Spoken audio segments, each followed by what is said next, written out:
Welcome to another session of cellular mobile communications. Today's topic is multiple access techniques. Multiple access techniques. Nothing but the meaning of multiplexer and demultiplexer, which is used in for digital networks. Here, what is meant a multiplexer? Multiplexer is nothing but many to one connection. That is, suppose I go for 4:1 marks, 8:1 marks, 60. That is whatever how many number of inputs are there, but the output is a single output.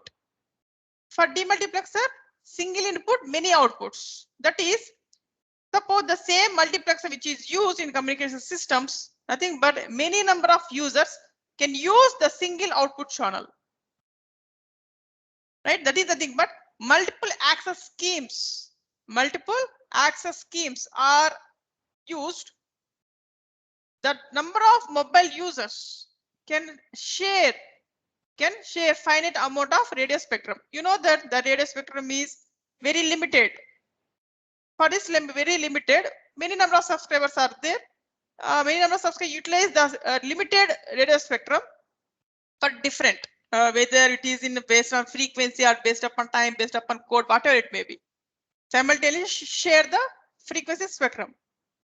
Here, sharing is nothing but that is, you have to take available bandwidth or channel to multiple users. Less number of channels, more number of users. Simultaneously, you can utilize all channels for more users. This is the purpose which is used for high quality of communication. High quality of communication. Here, in these multiple access schemes, especially this is nowadays we are using in wireless communication systems. That is, you know that base station can transmit signals to mobile station or receive the signal from mobile to base station. Nothing but many single base station is there. Many number of mobiles are within the particular coverage region can utilize the particular network. That is many number of mobile users, a single base station. That is, you can transmit or receive signal simultaneously. Suppose you are using your general mobile. That is, you are simultaneously you are talking simultaneously. That is, you are transmit your voice and receive receiver's voice simultaneously. That is nothing but the concept of duplexing. The concept of duplexing. What is duplexing? It is a combination of two simplex channels. What is simplex channel? Simplex channel is nothing but transmit signal in a one-way direction. One-way direction. The combination of two simplex channels which is equal to duplexing or full duplexing. Here, duplexing may be either frequency or time. Here, suppose the duplexing is based upon the frequency domain. Based upon the frequency domain. That is called as the frequency division duplexing. Suppose the duplexing may be based upon time domain. That is called the time division duplexing. That is frequency division duplexing. Second is time division duplexing. Suppose in frequency division duplexing, we are having two channels for every user. For every user having two channels or two bands. One band for forward direction, that is from base station to mobile station. The another band is from mobile station to base station, that is forward band and reverse band. Here in FDFD have a duplex channel. It is a consist of two simplex channels. It is called the duplexer. This is used inside the each subscriber unit. Each subscriber unit, nothing but the frequency splits into two bands. One is for forward direction, another for reverse direction. This is about frequency division duplexing. Next one is time division duplexing. Here in this time division duplexing, single frequency is enough for both forward and reverse link. For both on forward and reverse link. That is based upon a time slot or based upon this time split. We have to transmit a signal from base station to mobile station in one time slot 1.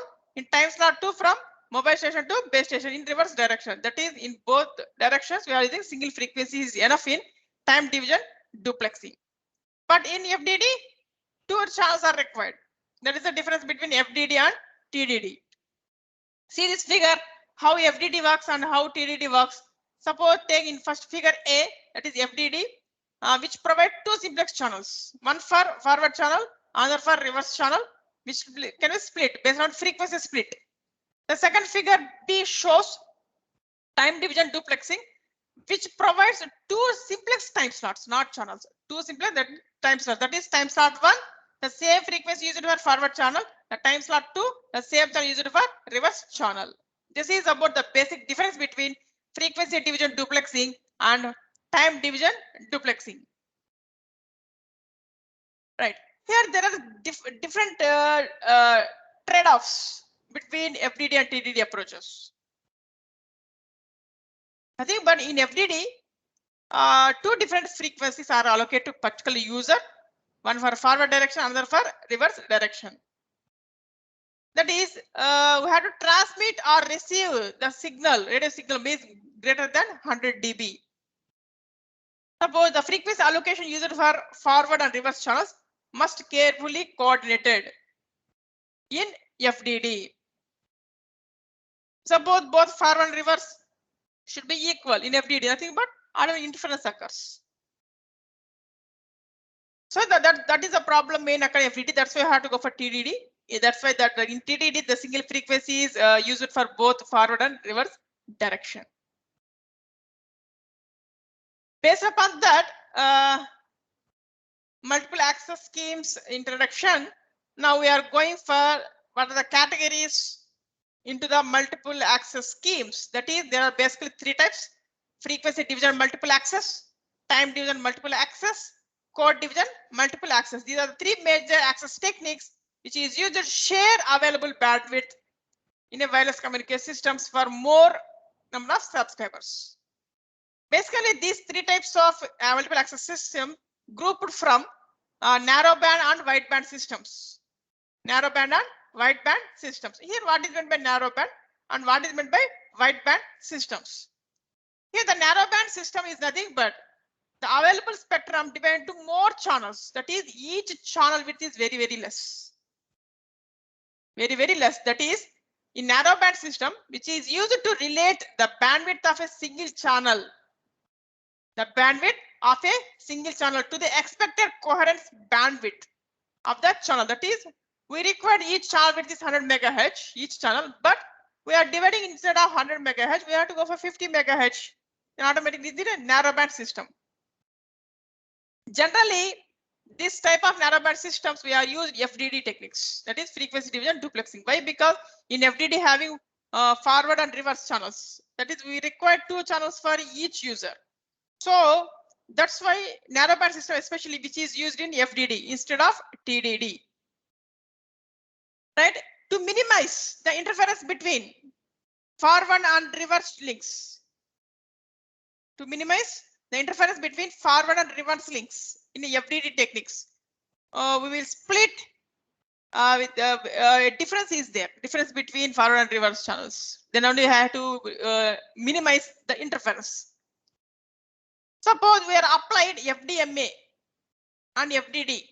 That is FDMA/FDD. Nothing but apply frequency division multiple access schemes with FDD is called as the FDMA/FDD. In TDMA system also we are using narrowband system. Narrowband system by using time slots. That is, whether we are using TDMA or whether it is FDMA, but it is we are using FDD systems. That is TDMA/FDD and FDMA/FDD. Next, wideband system. Here, the wideband system is nothing but for each channel having high bandwidth. That is, it is larger than coherence bandwidth. That is, suppose now I am taking the channel width is 100 megahertz, but in wideband system instead of 100 megahertz, I am taking 150 megahertz dividing. That is, the coherence bandwidth is 100 megahertz, but we are dividing bandwidth is 150 megahertz. Then it is called wideband systems. That is, in wideband systems, the transmission bandwidth of a single channel. The transmission bandwidth of a single channel is much larger. Than the coherence bandwidth. Here, once it is applied, then automatically the multipath fading can be decreases. Right. Here in this wideband system, a large number of transmitters are can be allowed.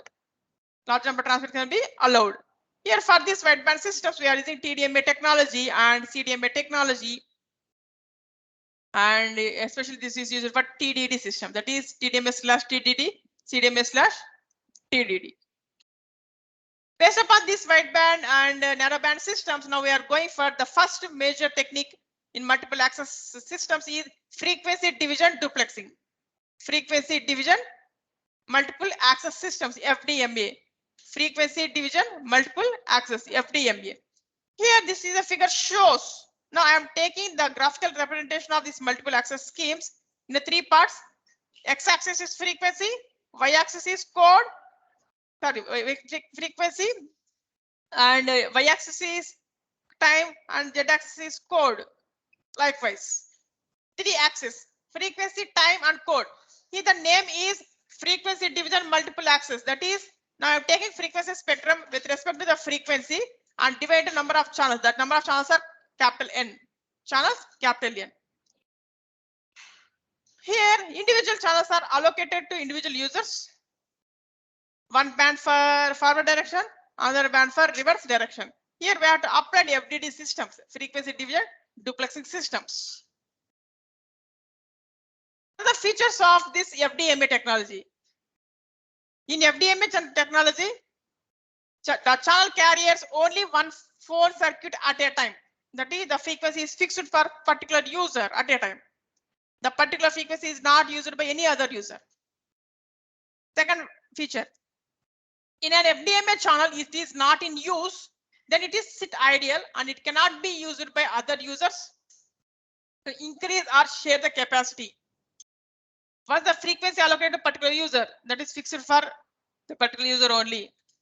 If it is idle also, there is no use. No other body can use that particular channel. That is waste of resource.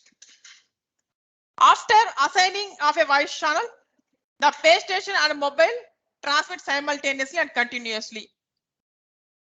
Here in this FDMA, the bandwidth is narrowband. That is, it is around 30 kilohertz of each channel.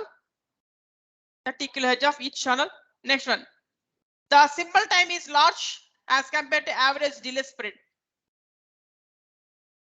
The symbol time is large as compared to the average delay spread, and inter-symbol interference is low. There is no equalization technique is there in FDMA, and complexity of FDMA mobile system is lower. Complexity is very low. Why? Because we are allocating frequencies for every user is fixed one. It is a fixed one. And FDMA technique is a continuous transmission scheme, and we have to add some overhead bits to transmit purpose, right?